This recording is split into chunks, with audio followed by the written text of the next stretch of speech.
adalah bahan buangan daripada kilang sawit. Oh, pomen ni mereka gunakan untuk buat apa je?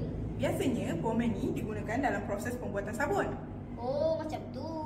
Wah, bijaknya kamu. Tapi tak silap saya, bahan buangan daripada kilang sawit ni menghasilkan gas rumah hijau seperti metana dan karbon dioksida. Betul tu. Tetapi, gas metana juga merupakan sumber bahan api. Jom kita kumpulkan gas metana dan jadikan sebagai sumber tenaga. Jom DIY! POME adalah singkatan daripada Palm Oil Mill Effluent. POME terhasil daripada bahan buangan pemprosesan kelapa sawit. Proses anaerobik ialah proses penguraian bahan organik yang berlaku tanpa kehadiran oksigen.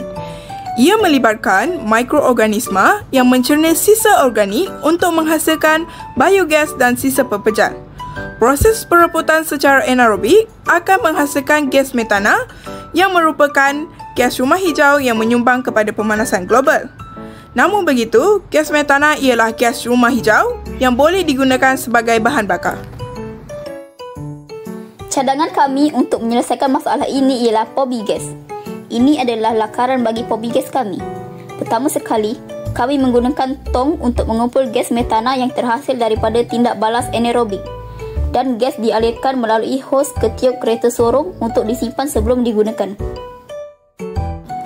Sekarang, saya akan terangkan kos yang diperlukan untuk membuat projek Pobigas ini. Selain POME, kami memerlukan tong, dapur portable, tiup kereta sorong, injap, hos, klip hos, pipe PVC, gam PVC dan akhir sekali PVC joint. Jumlah keseluruhan barang kami adalah RM120. Kami mengharapkan projek ini dapat melestarikan alam sekitar dengan cara mengurangkan pelepasan gas rumah kaca, terutamanya gas metana.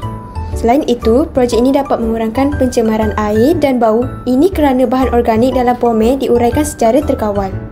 Sisa pepejal yang tinggal boleh digunakan sebagai baja organik dan dapat mengurangkan kebergantungan baja kimia. Seterusnya, kita dapat menggantikan bahan api fosil dan mengurangkan kesan karbon. Akhir sekali, kita dapat mengurangkan perbelanjaan isi rumah.